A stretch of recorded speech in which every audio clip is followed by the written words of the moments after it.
Guy Sansano, bonjour. Bonjour. Alors, vous êtes directeur général d'établissements de santé, de 4 établissements de santé. Vous êtes donc candidat avec la liste PASSI passionnément.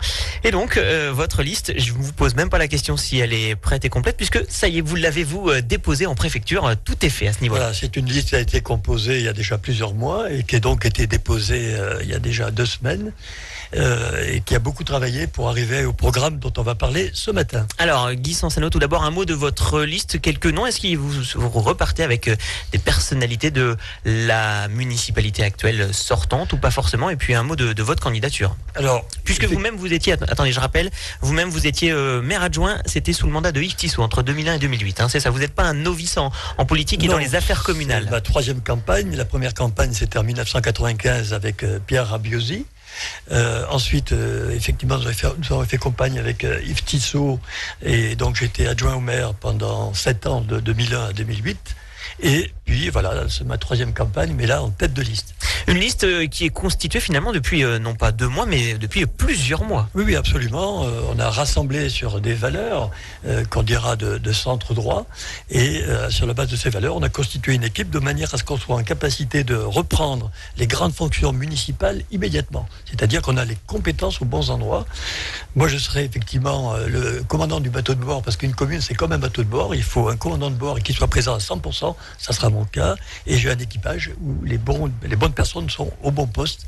Et donc, on aura la capacité de mener cette commune dans les meilleures conditions. En tous les cas, c'est ce pourquoi on a travaillé pendant des mois. Alors, les bonnes personnes au bon poste, du coup, vous repartez avec des sortants de la municipalité actuelle? Il y a effectivement des sortants, quelques-uns, mais il y a surtout des anciens qui ont fait leurs preuves. Je veux parler notamment au niveau de l'urbanisme, parce qu'on aura un gros travail sur l'urbanisme avec Pierre Guéguen.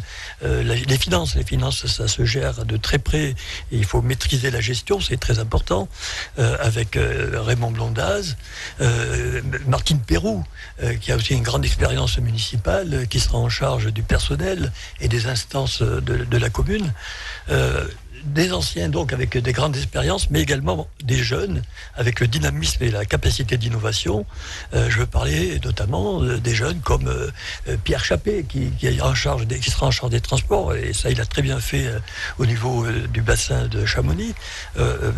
Thomas Gavard, par exemple, qui sera en charge des sports et des associations. Et bon, Doria Munier, etc. Enfin, beaucoup d'hommes et de femmes qui sont prêts et qui ont beaucoup travaillé pour être en capacité de construire ce programme. Alors effectivement, on parle maintenant de projet, un projet qui s'appuie sur des valeurs fortes, c'est ça ce que vous m'avez dit hors antenne avant de commencer, des valeurs importantes pour vous.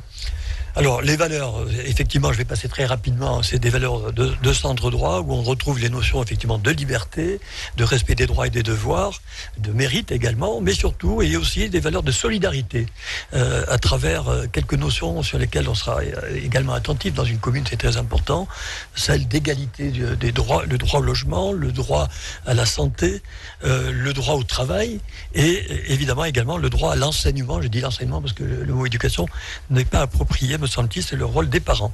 Alors, du coup, ça fait une liste de droite, de gauche, sans étiquette, ça fait quoi comme liste? Non, c'est une liste centre droit. On est très précis. Il y a aussi la notion de divers droite, mais je préfère celle de centre droit. Centre droit, d'accord. Alors, on parle des projets. Premier projet, c'est identifier Passy. Là-dessus, vous venez avec des propositions très concrètes. On pourrait faire mieux pour mieux comprendre la commune de Passy. Vous avez raison. Passy est une commune, c'est un vaste territoire avec des quartiers différents, à différents stades de la montagne, en partant de Plaine-Joux, Plateau d'Assy, en descendant la vallée, chef-lieu, je l'oublie, puis on remonte sur les Plagnes, l'Abbaye, etc. Passy est une commune assez compliquée, et la première chose que nous voulons faire, c'est donner une vraie identité à Passy. Pour donner une vraie identité, il faut créer à Passy un centre urbain, et c'est ce que l'on va faire. Ça serait où? Alors ça sera Marlios-Shed, c'est un ensemble, puisqu'on travaille toujours par projet global, vous verrez quand on parlera de programme tout à l'heure.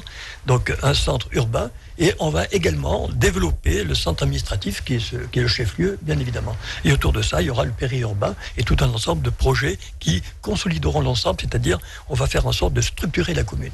Donc identifier, c'est ça. Identifier, c'est aussi quand on rentre à Passy, dire on est à Passy. Le nouveau rond-point de l'aérodrome, la nouvelle entrée, eh bien on va en faire un endroit aménagé, embelli, de sorte que arrivant là, on dira on est à Passy. Ça sera vrai pour la Charlotte, ça sera vrai pour l'abbaye, donc les Plagnes, ça sera sera vrai également pour la sortie d'autoroute. Quand on arrive à la sortie d'autoroute, on dira, là on est à Passy parce qu'on aura fait un cadre qui fait qu'on se retrouvera totalement dans cette commune, cette belle commune qui a plein d'atouts à mettre en valeur. Et c'est vrai que la commune est vaste. Alors, deuxième thématique, c'est la qualité de vie. À Passy, on peut faire mieux, et notamment commençons directement par l'environnement. On parle de pollution de l'air, notamment, ça c'est une des thématiques fortes là-dessus. Vous avez des idées? Alors c'est une réalité qu'il faut pas nier, malheureusement on y est confronté. L'environnement, la qualité de l'air, c'est une notion aujourd'hui essentielle. Nous avons des familles, des enfants, des personnes âgées qui respirent un air qui n'est pas bon, hein, et donc qui est pollué. Et donc il faut qu'on ait une volonté politique forte pour lutter contre cette pollution. Et à ce moment, dans notre réflexion, nous avons mis en œuvre un certain nombre de projets très très construits qui permettront de diminuer et d'agir réellement sur tous les fronts. Alors le front politique bien évidemment, avec une action majeure, mais également des éléments concrets comme je le disais à l'instant. Par exemple, on mettra en place un fonds communal air-bois, de manière à ce que les passerands qui veulent changer leur foyer, parce que c'est les foyers ouverts qui polluent, hein, qui veulent changer leur foyer en foyer fermé, et une allocation, une prime, une incitation qui fait qu'ils pourront acheter ce foyer directement et installer un poêle adapté, homologué, qui produira donc moins de fumée nocive. Ce fonds communal, ça sera en complément du fonds qui existe déjà, absolument, le fonds air-bois, hein. Absolument, il y a déjà le fonds air-bois, donc qui est dans un cadre très, très encadré, c'est-à-dire qu'il faut faire appel à des entreprises d'installation, et tant mieux, ça fait et géré par le SM3A. Le SM3A, ça fait fonctionner les entreprises, mais il y a aussi une demande pour acquérir ce poêle-là et faire en sorte qu'on puisse se chauffer au bois, parce qu'effectivement c'est économique et c'est même écologique, mais dans de bonnes conditions, c'est-à-dire avec des poêles homologués. Autre thématique, autre sujet sur la qualité de vie, un contrat de performance énergétique justement sur l'air. Absolument.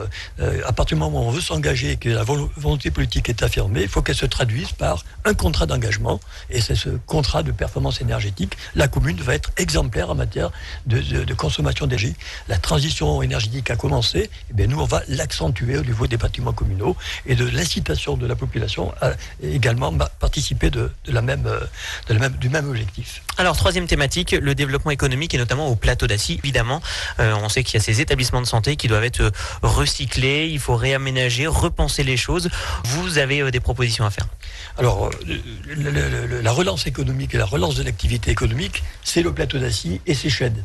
Alors, sur le plateau d'Assy, évidemment, il faut maintenant faire en sorte que les établissements qui sont partis nécessairement, et je ne vais pas épiloguer là-dessus, mais c'était inéluctable, que ce soit de la gauche ou de la droite, parce que ça a commencé en 1996 et ça s'est perpétué.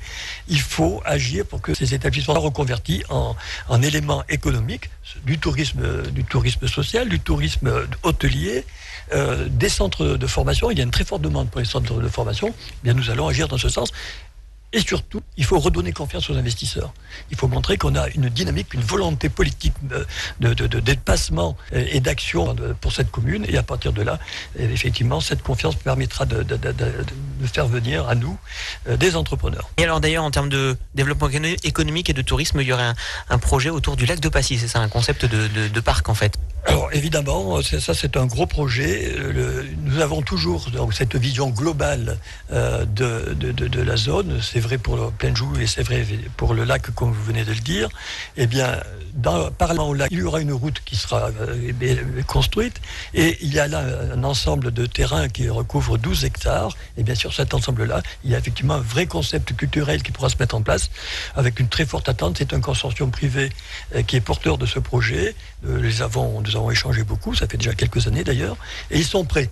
Ils nous attendent, et bien nous ferons avec eux ce projet culturel à côté du lac. Culturel et touristique. Hein, et touristique en même temps, bien évidemment. Alors, on est obligé de s'arrêter là, il y a encore plein d'idées effectivement dans vos propositions, notamment réduire les taux d'imposition. Alors ça paraît un peu compliqué avec tous vos projets, mais vous pensez que c'est possible de réduire les taux d'imposition, hein? Alors, c'est primordial, hein, parce que on est étouffé aujourd'hui par des impôts, et donc il faut effectivement faire en sorte qu'il y ait moins d'impôts à payer. Et on le fait comment? D'abord, dans le partenariat public-privé. Ça sera le mot fort un peu de votre mandat, ça serait le mot fort de votre mandat. C'est le mot fort, partenariat public-privé.